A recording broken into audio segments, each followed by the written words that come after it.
No hay benzina. El mundo nunca volvió a lo que había antes. El petróleo en ese minuto pasó de 3 a 12. Lo que ocurrió ahí no es inflación. Lo que ocurrió ahí es lo que llamamos un shock de precios. Pero se encadena y explota, digamos. La chispa final es. El peor problema es que después el petróleo se agota. Cuando se habla de energía alternativa, está muy lejos de ser una alternativa real del petróleo. Los países árabes pronuncian los famosos 3 no. Hola, querido Roberto. Estamos en la temporada 2 de Inversiones sin Corbata. Esta nueva temporada vamos a hablar de distintas crisis que han habido durante los últimos años y algunas que se parecen mucho a situaciones actuales.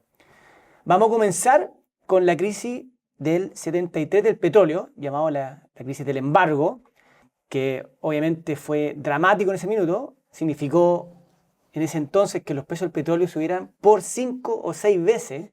O sea, imagínense, en el entorno de hoy día sería haber pasado 60 a 200, 300 dólares el barril, o sea, algo realmente impensado. Y bueno, y creo que es muy atingente porque se parece harto en algunos aspectos a lo que está pasando hoy día. Así que bienvenido, Roberto, a esta nueva temporada. Bueno, feliz de estar contigo y con nuestros seguidores. Creo que, bueno, estoy convencido que tienes razón, que en tratar de entender lo que está ocurriendo ahora debería usar la historia que hemos aprendido a través de los años. Y la crisis del 73, se llama el 73, pero yo creo que venía de un tiempo antes de esa fecha. Quizás el gatillo fue la guerra del Yom Kippur, o como llaman los árabes, la guerra de octubre, pues así lo llaman ellos. Pero las semillas del problema venían, en mi opinión, de mucho antes, quizás inclusive del año 44, por si acaso. Sí. Mira, entonces partamos por un poco el contexto de estas semillas que están. Yo quiero agregar acá que antes de que esto estallara, estaban lo que se conocían como las Seven Sisters, las 7 hermanas, que eran 7 grandes compañías, entre ellas Exxon, Mobil, Chevron, Texaco, muchas que hoy día siguen estando, que controlaban absolutamente el mercado completo del petróleo, controlaban la producción, precios, y posteriormente a ello aparece la OPEP, entre medio también hay un trader muy famoso, Mark Rich, que se mete ahí en medio, pero cuéntanos un poquito de esa semilla y ese contexto que tiene que ver un poco con esto antes de. Bueno, es que para entender la crisis del petróleo hay que entender los mecanismos de transmisión, y para eso hay que entender el sistema monetario.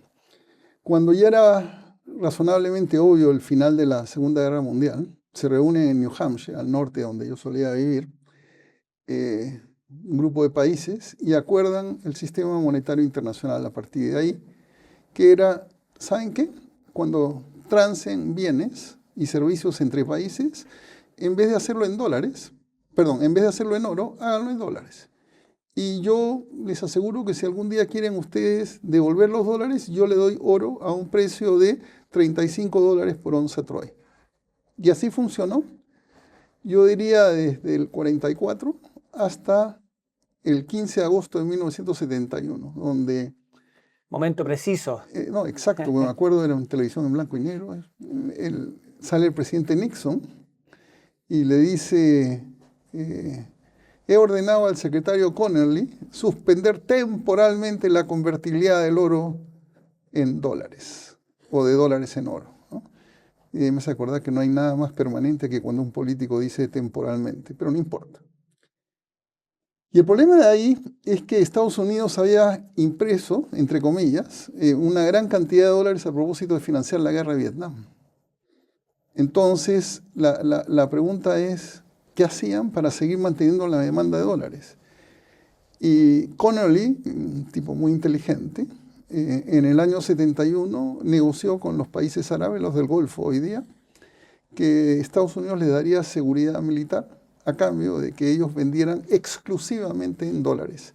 Entonces volvió a crear demanda por dólares pese a que ya no había por oro. Versus el petróleo que se llama los petrodólares. Los petrodólares, que realmente comienzan en el año 71, por si acaso. Por eso ya vamos a llegar a la crisis del 73. Esto es importante para entender que la crisis del petróleo tiene las consecuencias obvias, que va a subir el precio del petróleo y sube todo lo que tiene transporte, por supuesto, pero tiene consecuencias no tan obvias que tienen que ver con cómo se distribuyen esos dólares. Y eso explica crisis posteriores, por si acaso. Entonces, hasta ahí vamos bien, ¿sí? Ahora, si vas a la geopolítica de entonces, en el año 67 hay 7 países que hacen sonidos de guerra contra Israel, de los cuales terminan atacándolo. Nasser amenaza, de hecho elimina a los observadores de las Naciones Unidas, y termina existiendo una guerra entre Egipto, Siria y posteriormente Jordania contra Israel en el año 1967, la famosa guerra de los 6 días, donde Egipto Israel toma Gaza, el Sinaí por supuesto, y Judea y Samaria y de los altos del Golán. Esto es el año 67. Había un general de la Fuerza Aérea brillante, Mordechai Hod, que crea el Plan Foco, así se llamaba, y eliminan a la aviación y ganan contundentemente. Muere Nasser en el 70, si no me equivoco, asume Sadat, y lo único que piensa es en la recuperación del Sinaí. Y de ahí llegamos con nuevamente otra persona brillante, en este caso un general egipcio, Saad el-Shazli, llamado el general de oro por los egipcios, que crea todo un plan para... Hay intentos de negociación y no funciona. Y crea todo un plan para recuperar parte de la tierra perdida con Israel. Y Egipto y Siria, Jordania no esta vez, atacan en el día más sagrado para un judío, que es el día de pedir perdón, el día de Yom Kippur. Sí. Y tienen éxitos profundos al comienzo. Pasan a la otra ribera del Sinaí y a los 10 kilómetros se atrincheran y ponen todos sus misiles antiaéreos. Y Israel tiene grandes pérdidas al comienzo, ¿no? Por otro lado, los sirios, que inicialmente tienen ventajas, gente menos preparada militarmente, yo sospecho, desaprovechan las ventajas. Israel comienza a tener ventajas ahí y presionan a Sadat para que empuje más, salga de esa protección que tenía, que le había resultado también gracias a la brillantez de Shazli. Votan al general y salen y tratan de atacar para evitar problemas, para que Israel saque fuerzas de los altos del Golán y regrese. Y Egipto pierde. Los aviones perdidos de Israel los repone Estados Unidos. Los países árabes pronuncian los famosos 3 no, ¿ya? Entre ellos el primer no es no al reconocimiento del Estado de Israel. Y deciden reaccionar con aquellos países que apoyaron a Israel. Fundamentalmente los Estados Unidos, pero había otros como por ejemplo Holanda y algunos otros países europeos. Déjame interrumpirte ahí, sí, porque yo creo que este es la introducción a de dónde, cómo llegamos precisamente a la crisis del 73, que en realidad, muy bien dicho, parte bastante antes, sí, pero se encadena y explota, digamos, la chispa final es esta guerra que la Yom Kippur, conocida por ese nombre, que definitivamente termina ganando Israel. Y ahora, en el siguiente bloque, vamos a ver las consecuencias de que se producen y que en el fondo hacen que la crisis del 73 parta como tal. La reacción a lo que tú mencionaste, las 7 hermanas que controlaban el precio del petróleo eran los grandes compradores, si tú quieres, viene de 2 ministros, curiosamente uno de Venezuela y el otro, el ministro del petróleo de Arabia Saudita, y se crea la Organización de Países Exportadores de Petróleo, OPEP o PEC, dependiendo qué idioma estés hablando. Entonces lo que deciden estas personas es no vender más a Estados Unidos. Entonces, efectivamente hay petróleo en el mundo, pero no te lo voy a vender. Y en ese entonces no habían reservas en el mundo, no existía la Agencia Internacional de Energía, que hoy día tiene reservas de petróleo, y podemos comentar después para entender la crisis actual. Y por supuesto, efectivamente pasa en una semana, por 4, un poquito debajo de 3 a más de 12, en una semana. Y ese no es el peor problema. El peor problema es que después el petróleo se agota. Entonces tú ves escenas de la televisión, insisto, en blanco y negro, de gente tratando de ir a poner benzina y no hay. ¿Sí? Ahora, la economía ya venía mal por toda la deuda, toda la política monetaria laxa que tenía Estados Unidos para financiar la guerra de Vietnam, que quiero recordarles termina en el 75. O sea, El 73 todavía estaba gastando como país en guerra. Como se dice. ¿Ya? Sí. Y las tasas de interés ya estaban altas, pero a raíz de esto suben de 5,75 que estaban pre-guerra a más de 12, que por si acaso después es mucho peor, pues llega a 20. Pero en ese momento a más de 12, y se crea una combinación que los economistas encontraban difícil, pero se da, que es, comienzan a subir los precios, mal llamado inflación, porque inflación tiene que ser constante. Acá hay una subida, 2, 3 empujes fuertes de subida de precios, como los hay ahora, ¿ya? Y al mismo tiempo hay destrucción de demanda, es decir, los precios están tan altos y no me llego a acostumbrar que la gente comienza a consumir menos. Entonces tienes caída del producto brutal, aunque no crean, Estados Unidos crecía al 5% anual, ¿no? O sea, hoy día es impensable eso, ¿ya? Y creció ese año, o sea, si los 12 meses a partir de octubre del 73, a -1. Entonces, -1 no parece un desastre hoy día, pero pasar de más 5% de crecimiento anual a -1 es un desastre. Mira, vamos a entrar en ese tema de las consecuencias económicas de la inflación, que efectivamente hasta ese minuto los economistas no se conocía bien la teoría, increíblemente. Pero antes de esto, estábamos en el embargo, que no es solo contra Estados Unidos, sino es contra aliados, Holanda, sí, hay varios y otros otros más, países, sí. que hace que en el fondo los precios suban 5 o 6 veces. Pero además de eso, tenemos en el fondo un Estados Unidos que empieza a colapsar porque efectivamente en las bombas de benzina, en distintos lugares, no hay benzina. O sea, incluso hacer algunas leyes, algunos actos para prohibir ciertos usos de benzina y cosas porque no había suficiente benzina. Yo quiero poner un poco en contexto acá quiénes eran los productores de petróleo en aquel entonces, para que veamos, lo pueden comparar después con lo actual, pero Estados Unidos del orden del 20%, Arabia Saudita en torno al 12%, la URSS, la Unión Soviética, hoy día parte en Rusia, 12%, Irán, 8%, más o menos parecido a lo de hoy día, Venezuela, 8%, Kuwait, 7%, Irak, 5%, Libia, 5%. O sea, el mapa no es muy distinto a lo que está pasando hoy en día desde el punto de vista del estrecho Hormuz, a propósito de la guerra de Irán con Estados Unidos, bueno, y Israel. Entonces, es bastante parecido esto. Y este embargo, que en el fondo no le venden al resto, deja esta embarrada, digamos, de que los precios se nos... Bueno, en realidad no solo los precios suben, sino que se acaba el petróleo, porque esta vez los precios han subido, pero no se ha acabado el petróleo, está caro por ahora. Es bien interesante ese punto. Es así, pero hay un punto que hay que mencionar que por eso comencé de tan atrás. Cuando los países árabes, Arabia Saudita entre ellos, que no solo era 12% de la producción mundial, sino que era la producción de menor costo. Mientras sacar el barril de Venezuela, que es petróleo pesado, en ese entonces, hoy día son otros números, por supuesto, podía ser 80 centavos cuando el petróleo estaba en 3, digamos.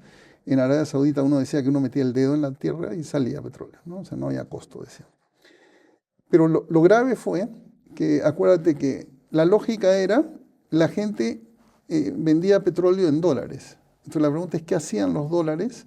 ¿Qué hacían los países árabes con esos dólares? Compraban bonos del Tesoro norteamericano. Y al comprar bonos del Tesoro norteamericano, mantenían las tasas de interés relativamente bajas. Cuando se acaba la venta de petróleo, no entran dólares, y si no entran dólares, no financian comprando bonos del Tesoro. Entonces la conclusión en el sistema monetario mundial, dado que el comercio internacional era fundamentalmente en dólares en esa época, es tasas de interés más altas, escasez de dólar, y el dólar sube, habiendo causado el problema Estados Unidos, el dólar sube contra todas las monedas. Y eso es bien importante para entender los efectos de los siguientes 10 años, que no son menores, porque ahí viene una segunda crisis que vamos a hablar seguramente en un futuro, que realmente comienzan a ser causados por ese minuto. Sí, pero sí. es increíble Todo conectado. Todo conectado. Es impresionante cómo llegamos a tasas, monedas, bolsa, inversión, no empleo. solo precios altos, tasas de interés altas, porque los países árabes no estaban comprando tesorería norteamericana, economía que se para, el mundo entra en una recesión importante. Lo curioso, que poca gente se acuerda, yo tengo la edad para acordarme, es que la recesión importante de los países llamados del primer mundo, los países del tercer mundo no están tan complicados. En el 73. Hasta ahí, claro. Eso va a cambiar después. Eso cambia brutalmente, que lo vamos a ver en otro capítulo de crisis. Oye, vamos a entrar en otra sección, digamos, que tú lo mencionaste como economista, quiero que ahondí acá en el tema. Quiero dar un par de datos, pero la estanflación, que hoy día es un tema o una idea que tiene literatura y es conocida, aquel entonces quiero que nos digan los comentarios, porque en ese entonces no se conocía, era algo que estaba como fuera de los libros. Pero más allá de eso, quería refrendar un poquito los datos que tú estás dando del PIB mundial, porque efectivamente pasa del orden del 5 o 6% de crecimiento dependiendo de los países, pero a nivel mundial al 0,2%. O en algunos negativos. Claro, en algunos negativos, por supuesto. Sí. Y la inflación que está en promedio, en términos mundiales, en torno al 5, o sea, entre 12, el 3 y el 5, sí. pasa al 12, 13%. O sea, Sí. es el impacto. Las bolsas, para los que acá les gusta el tema de inversiones, venían subiendo 10, 15% y caen 15, después caen 30%, después se recuperan con fuerza, como hemos visto en otras crisis. Pero con estos datos arriba de la mesa, cuéntanos un poquito con tu expertise, obviamente de economista, esto de la estanflación, que lo estabas comentando antes, pero quiero que ahondemos en ese tema, porque es relevante aquí. Es que hay que distinguir, ¿no? La gente habla de inflación, para hablar de esta inflación, veamos el lado de precios primero. Inflación es aumento persistente en el nivel de precios y es causado única y exclusivamente porque la liquidez excede a los bienes que se supone está persiguiendo. Lo que ocurrió ahí no es inflación. Lo que ocurrió ahí es lo que llamamos un shock de precios, porque ocurre una vez, no está ocurriendo seguido. Es decir, los precios pasan de 3 a 12, eso tiene un efecto, se transmite, pero una vez que llega el efecto total, si no hay cosas adicionales, no tiene por qué seguir. Que podría ser el caso de hoy. Que es el caso de hoy. Lo importante de entender de ese segundo, que no es causado por efectos monetarios originales, ¿ya? Es que eso no se resuelve subiendo las tasas de interés. ¿Ya? Porque es como uno tiene una pequeña infección en un dedo, una manera de arreglarlo es amputando, por supuesto, ¿ya? Pero probablemente no es la manera más inteligente. O por lo menos no si no hay una infección generalizada. Entonces, ¿qué pasó?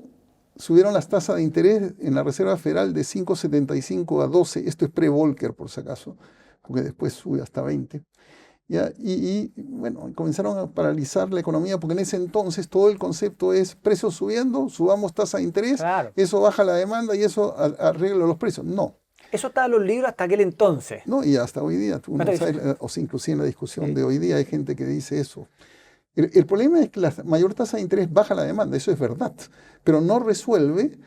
Si la cañería sigue empujando los precios para arriba, si la presión del agua sigue, eso no resuelve. Entonces ahí tiene lo peor de los dos mundos. Precios subiendo y economía reventada. Parte porque tú disparaste antes de sacar la pistola del cinto. ¿Ya? Entonces te diste en el pie. Esa es mi opinión. O sea, parte tiene que ver con mal manejo de política monetaria de ese entonces. Entonces tiene lo peor de los dos mundos. ¿Ya? Lo que yo llamo tos con diarrea. ¿Ya? Precios subiendo y economía no ralentizada, porque eso significa que no está yendo a ningún lado. Economía bajando, o sea, crecimiento negativo. O sea, ahí capaz que incluso a contrapelo debiesen haber bajado las tasas, todo lo contrario, para en el fondo haber evitado por lo menos el impacto económico. Tendrías que entender el impacto de los precios del petróleo sobre el resto de los precios en la economía. Tiene una fuente que no es monetaria. Entonces, yo creo que hay que entender la causa, no el síntoma. O sea, el problema en un individuo no es la fiebre, el problema es que la fiebre está causada por algo, y eso es lo que hay que arreglar. Y eso a los economistas aún hoy en día les cuesta mucho entender. Y cualquier subida de precios hablan de inflación. Hay una cosa que se llama un empuje de una sola vez, y otra cosa un empuje persistente. Inflación es un empuje persistente, si es monetario, eso se arregla de forma monetaria. Si el empuje viene por otro lado, como por ejemplo en una crisis energética, las soluciones tienen que venir por otro lado. Si no, terminas curando los síntomas en vez de realmente las causas. Vamos a hacer una pausa aquí. Roberto, ¿cuál es la diferencia entre educación e información financiera o de inversiones? Esa es una gran pregunta, querido Dani. Esta pregunta hace 10 años yo te hubiera dicho que no había diferencia. La educación hoy día, como hay en Chile, por ejemplo en las escuelas de negocios donde yo participé por muchos años, jubilé hace poco, era dar información.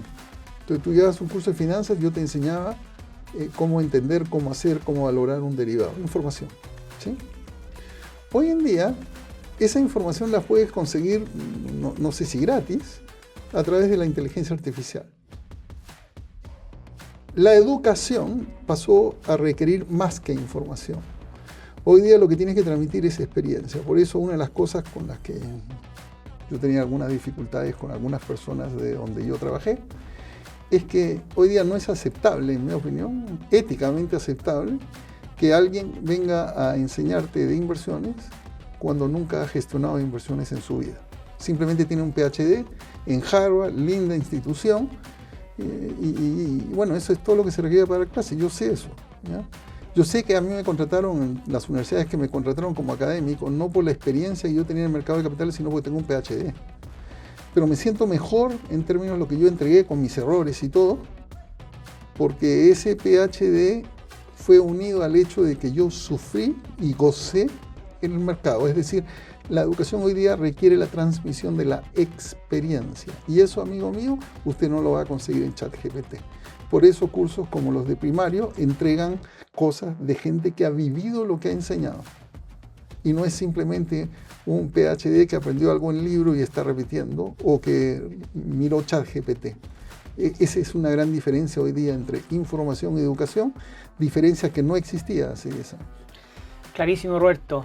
Los dejamos invitados a que vean los cursos que hay en primario ED. Y sobre todo que hay a distintos niveles, desde principiante hasta cosas bastante más profundas. Yo creo que hay algo que te puede enseñar la parte humana, que es qué se siente, ¿no? Eso es bien importante. Bueno, dejamos invitados entonces a que vean los cursos y los compren en primarioed.com. Y una vez que ya se acaba el embargo, que fue, me parece, el año 74, los precios ya se empiezan a volver. ¿Cuánto tiempo se demora la economía en ese entonces, y esto es bien importante para hoy día, la economía no comenzó a tener señales de respiro antes de los 12 meses, yo creo que un poquito más. Y yo creo que quedó, por razones que vamos a explicar después, quizás en otro episodio, quedó en buen chileno guateando por los siguientes 10 años. Ahora, ¿por qué? Porque seguimos con políticas monetarias que posteriormente a la crisis llevaron las tasas de interés del 12 al 20. Y ahí hay un fenómeno que es importante entender, que no se arregló hasta el 75, que es las necesidades de financiar la guerra de Vietnam. Entonces había una gran demanda que iba hacia eso. En inglés hay una expresión que se llama crowding out, que es, si hay una sola silla y yo entro, te quito a ti el sitio. Ya es cuando el dinero que va a un lado le quita el sitio al dinero al resto de la economía. Entonces, eso explica hasta el 75, los efectos posteriores. Entonces, no solamente es la crisis del embargo petrolero, pero la economía por los siguientes 10 años tuvo dificultades por las tasas de interés, que ya nos parecían que pasar de 5,75 a 12 a raíz de la crisis petrolera era un problema. Yo te cuento que después pasaron de 12 a 20. Lo vamos a ver sí, en otro capítulo de crisis. Sí. Oye, entonces, estrictamente yo diría entre 12 meses y 18 meses, pero como el contexto se fue empeorando por otras razones, yo creo que la economía en los años 70 y 80 era muy mala, punto, por si acaso. Y una de las consecuencias de toda esta situación, al final de cuentas, que lo sigo viendo hoy día, es cómo después de que se termina el embargo, el poder que toma el petróleo, el poder que toman países productores de petróleo, de tercer mundo o mundo emergente, y a la vez cómo Estados Unidos, vía probablemente Henry Kissinger y otros más, empiezan en el fondo, no sé si a negociar, pero a acercarse muchísimo al mundo productor de petróleo, Arabia Saudita, Kuwait. Entonces acá cambia el mundo, el mapa geopolítico, desde las Seven Sisters, que lo vimos al principio, que eran estas empresas americanas, europeas, que controlaban todo, a el poder que toma el cartel de la OPEP, o estos países de segundo, tercer... Mira, esto es de ser viejo y acordarse, mira, me has hecho acordar. Sí fue Kissinger, y te voy a decir exactamente cuándo fue. Nixon sube al poder el 20 de enero de 1969. ¿Okay? Y un señor de 1,96 m termina el poder en abril del 96. Y ese señor llega donde Nixon en febrero de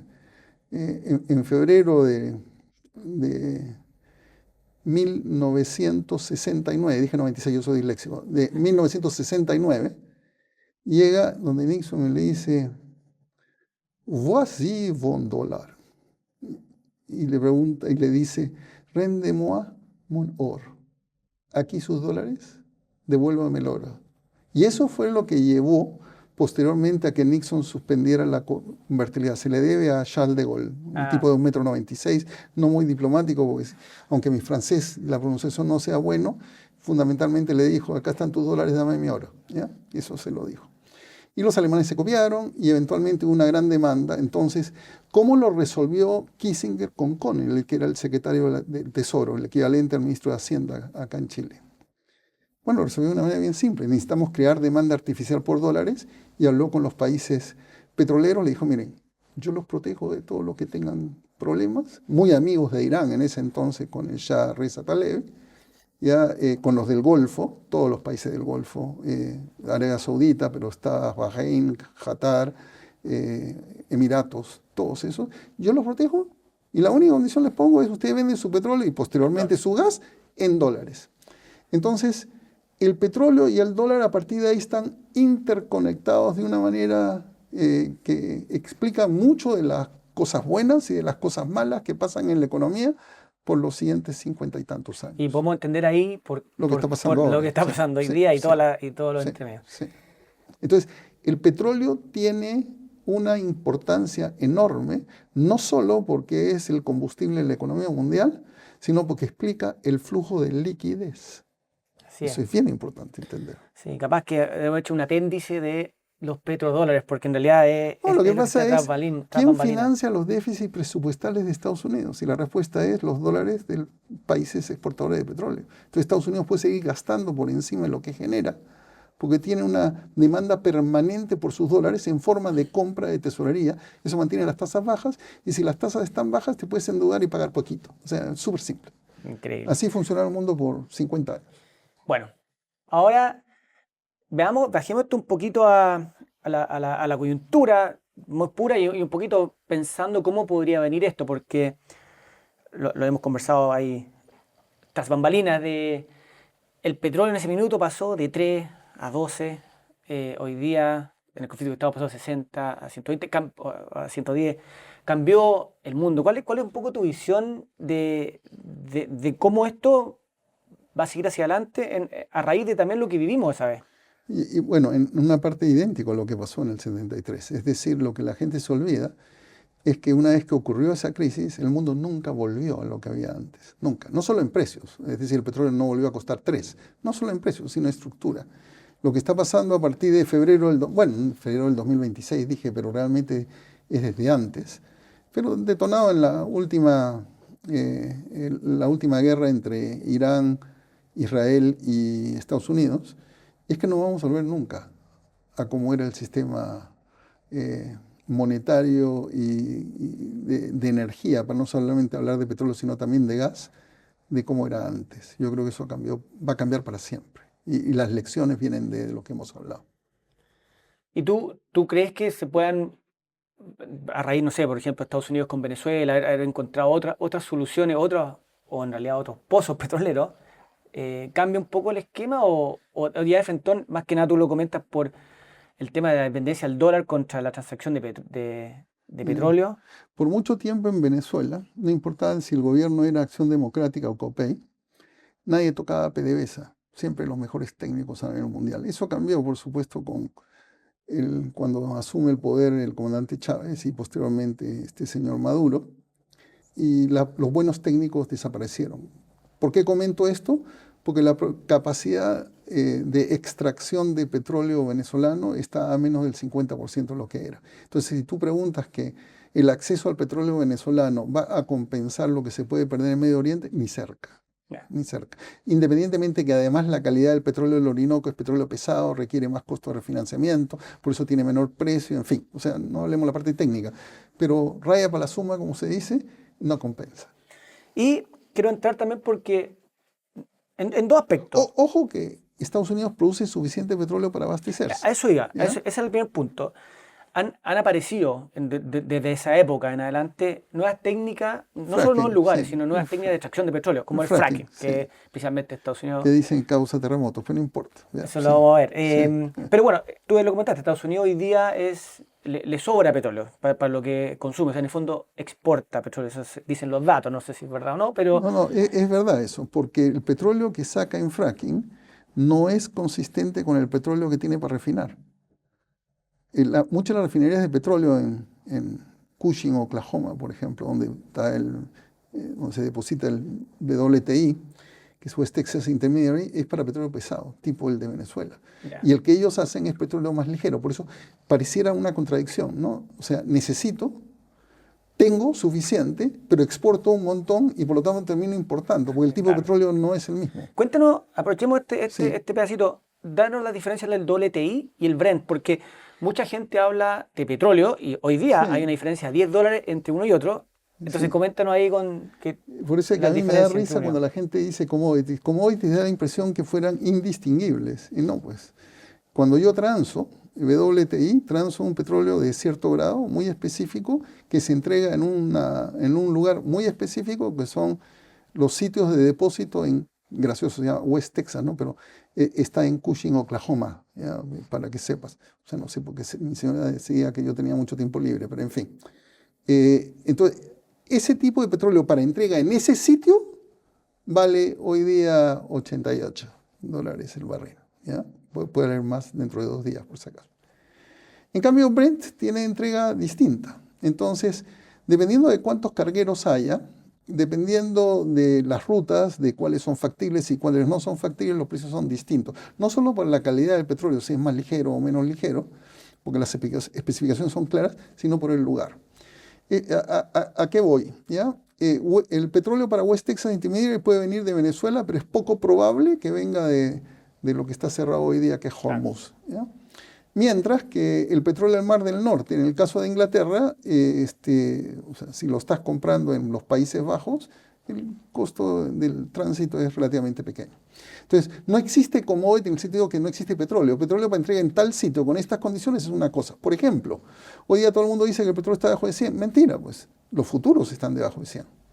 ¿Ya? Pero el petróleo que está en barcos hoy día, que se llama Dated Brent, hoy día está como en 140. Es cierto, claro. Sí. Sí. Y de hecho, Entonces, yo vi unos videos por ahí que algunos barcos incluso que le hacen seguimiento satelital, de repente paran a la espera del mejor postor sí, sí, para entregar. para entregar. Y a entregar. veces parece que los contratos se los pasan por el aro, no sé, pero No, van a distintos es que lugares. el contrato del petróleo, el contrato futuro del petróleo no establece un nexo entre mi dinero y el petróleo.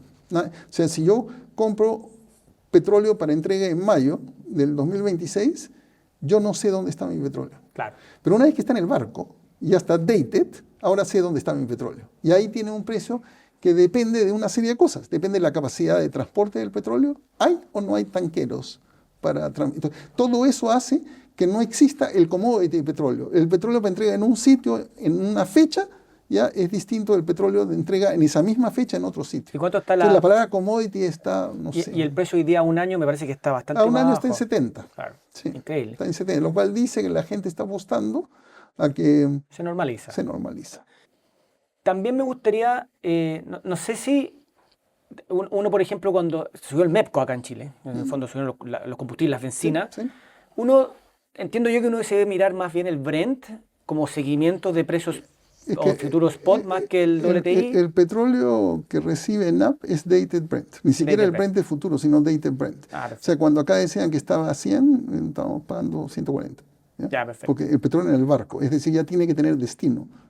Ese es el petróleo importante Para que todos lo para sigamos, ENAP. para los que Sí, llenamos sí. el autito. Es interesante que no es el WTI, que Claro. por geografía parece estar, bueno, no sé si parece estar más cerca, yo creo que sí. ¿ya? Yo creo que sí también. Sin embargo, no, pues el que importa en Chile es el Sí, Brent, yo dated Brent. admito que miraba mucho más el WTI hoy día, dado la coyuntura chilena. Es que sale Estoy en los mirando un poco más el mercados Brent. norteamericanos el que cuando hablan de oil, de petróleo, es WTI.